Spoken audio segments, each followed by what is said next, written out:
निम्न में से स्त्रीलिंग शब्द को पहचानना है। किसको? स्त्रीलिंग को। कसीदाकार, जुराब, पजामा या फिर कच्छा। कच्छा है, कच्छा, क्लास वाला कच्छा नहीं, कच्छा पहनने वाला कच्छा है। तो इसमें स्त्रीलिंग क्या हो जाएगा? जुराब हो जाएगा। ऑप्शन बी करेक्ट हो जाएगा। जुराब क्या है? स्त्रीलिंग है, जो तुर्की भाषा का शब्द है। यही पूछ ले कि जुराब किस भाषा का शब्द है, तो ये तुर्की भाषा का शब्द है भैया। ऑप्शन बी करेक्ट है। निम्नलिखित में से गेहूं का तत्सम रूप क्या है? गृद्ध, गोधूम, गो या फिर ग्रंथि। गेहूं का क्या होता है? गोधूम होता है। भोजपुरी में गेहूं बोलते, कहीं कहीं से गेहूं भी बोला जाता है, तो गेहूं को गोधूम से आंसू कनेक्ट कर लीजिए। किस रस को रसराज कहा जाता है? इंपॉर्टेंट क्वेश्चन है। वीर रस, हास्य रस, श्रृंगार रस या फिर शांत रस। तो श्रृंगार रस को रसराज कहते हैं। किसको? श्रृंगार रस को रसराज की संज्ञा दी जाती है। ऑप्शन सी करेक्ट है। देखिए यहाँ पे इंपॉर्टेंट क्वेश्चन है। चिर जीवो जोरू जुरे, क्या है? चिर जीवो जोरू जुरे, क्यों न स्नेह गंभीर, ये घटिये ब्रिजभानुजा, वे हलधर के वीर। इसमें अलंकार बताना है। वक्रोक्ति, यमक, श्लेष या फिर कौन सा है, या फिर अनुप्रास। कौन सा अलंकार हो जाएगा इसमें? तो इसमें अलंकार है श्लेष अलंकार। ऑप्शन सी करेक्ट है। चिर जीवो जोरू जुरे, ध्यान रखिएगा इसको। काशी नगरी प्रचारणी सभा की स्थापना किस वर्ष हुई थी? 1893, 1903 या फिर 1905 में। ये हुई थी 1893 में। ऑप्शन ए करेक्ट है। अगला क्वेश्चन और इंपॉर्टेंट क्वेश्चन। दिए गए विकल्प से सही का चयन कर रिक्त स्थान भरना। इंडोनेशिया में एक बार फिर ज्वालामुखी ने क्या बरपाया? कहर बरपाया, तहलका मचाया, क्रोध बरपाया या फिर रूप बरपाया। तो कहर बरपाया क्या होता है? कहर बरपाया। ऑप्शन नंबर ए करेक्ट है। चलिए अगला क्वेश्चन लेते हैं। दिए गए वाक्य में रेखांकित अंश को प्रतिस्थापित करने के लिए सबसे उपयुक्त विकल्प का चयन करना है। मैं आपके सुखी जीवन की आकांक्षा करता हूं। इच्छा, वासना, कामना या फिर आराधना। तो सुखी जीवन की आकांक्षा नहीं करते हैं, कामना करते हैं। क्या करते हैं? कामना करते हैं। तो ऑप्शन सी करेक्ट है। इसमें से शुद्ध वर्तनी बताना है। लालसा, शोणित, सौनित या फिर मत्स्य। मत्स्य शुद्ध वर्तनी कौन सी हो जाएगी? इसमें से जो शुद्ध वर्तनी है, शुद्ध वर्तनी शोणित है। ऑप्शन बी करेक्ट है। गीदड़ भपकी मुहावरे का अर्थ क्या है? धोखा देने का प्रयास करना, जान से धमकी देना, झूठी धमकी या फिर अपशब्द कहना। गीदड़ भपकी आपने खूब सुना होगा, तो क्या? झूठी धमकी। ऑप्शन सी करेक्ट है। सम्मुख का विलोम शब्द क्या होगा? उन्मुख, प्रमुख, मुख या फिर विमुख। सम्मुख का विमुख होता है। Option D will be correct. वही मनुष्य है जो मनुष्य के लिए मरे, पंक्ति में कौन सा अलंकार है? अनुप्रास, यमक, श्लेष या फिर रूपक। तो वही मनुष्य है जो मनुष्य के लिए मरे, इसमें अलंकार बताना था। तो अलंकार है अनुप्रास अलंकार। ए ऑप्शन करेक्ट है। अनुप्रास अलंकार में होता क्या है? जिसमें क्या होता है? ये जो है मात्रा के भेद से जो होता है, सॉरी, इसमें अनुप्रास अलंकार है। ऑप्शन ए करेक्ट है। हिंदी का प्रथम मौलिक उपन्यास है? परीक्षा गुरु, आनंद मठ, गबन या फिर तितली। किसका? हिंदी का प्रथम मौलिक उपन्यास कौन सा है? यह परीक्षा गुरु है। ए ऑप्शन करेक्ट है। चिंतामणि किसका निबंध संग्रह है? काफी प्रचलित है ये।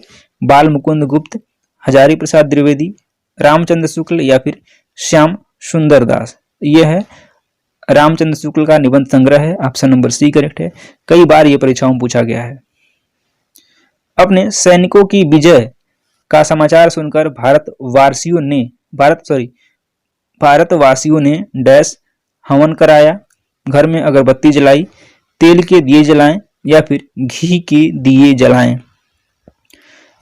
ये जगह डी, घी के दिए जलाएं। ऑप्शन डी सही है। चलिए अगला क्वेश्चन लेते हैं।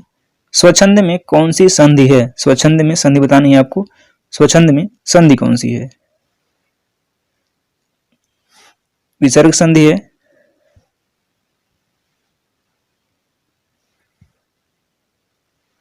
विसर्ग है, दीर्घ है, गुण है या फिर व्यंजन है।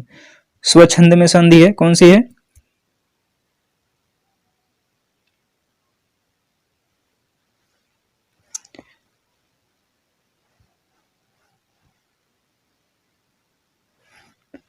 श्रुति धर्म का क्या अर्थ है?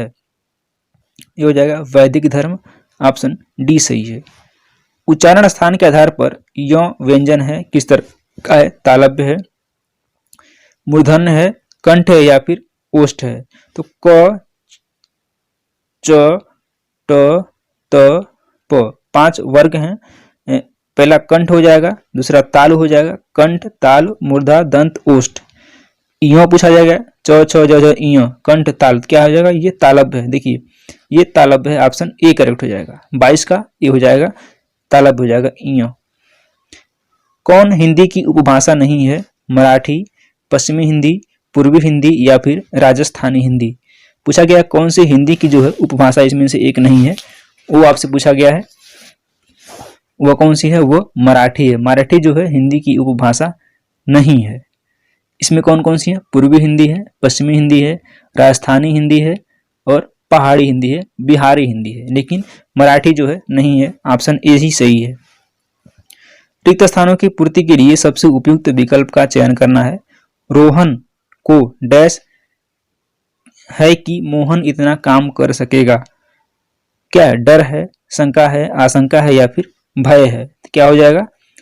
मोहन को आशंका है। ऑप्शन सी करेक्ट है।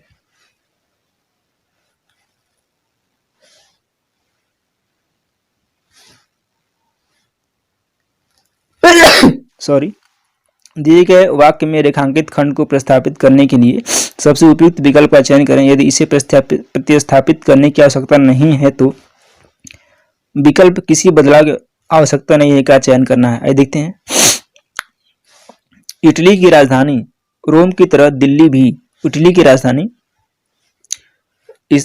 राजधानी रोम की तरह दिल्ली भी कई बार उजाड़ा और बसाया गया। कई बार उजाड़ा और बसाई गई, किसी बदलाव की आवश्यकता नहीं है।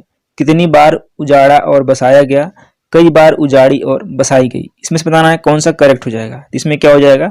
कई बार उजाड़ी और बसाई गई। ऑप्शन डी करेक्ट हो जाएगा। सही वर्तनी वाले शब्द का चयन करना है। चतुष्कोण, चतुष्कोण, चतुष्कोण या फिर चतुष्कोण। इनमें से वर्तनी किसकी शुद्ध है? चतुष्कोण आप इस तरह से लिखते हैं। ऑप्शन डी करेक्ट है। निम्नलिखित में से कर्मवाच्य वाला वाक्य चुनना है। ऐसा कहते हैं कि तुम लिख नहीं सकते। बिल्ली के हाथों चूहा मारा गया, उसे सब कुछ बता दें। कर्मवाच्य वाला चुनना है, उसे सब कुछ बता दें। इसमें क्या हो जाएगा? बिल्ली के हाथों चूहा मारा गया। ऑप्शन सी करेक्ट हो जाएगा। दिए गए वाक्य में रेखांकित खंड को प्रस्थापित करना। इसमें भी देखिए क्या है, ये देख लेते हैं। मित्रता एक ऐसा रिश्ता है जिसकी स्पर्धा किसी अन्य रिश्तेदार से नहीं की जा सकती। स्पर्धा किसी अन्य रिश्ते से नहीं, किसी बदलाव की आवश्यकता नहीं है। तुलना किसी अन्य रिश्ते से नहीं, तुलना किसी अन्य रिश्तेदार से नहीं। तो क्या हो जाएगा? इसमें मित्रता एक ऐसा है जो इसकी तुलना किसी अन्य रिश्ते से नहीं की जा सकती। C option correct.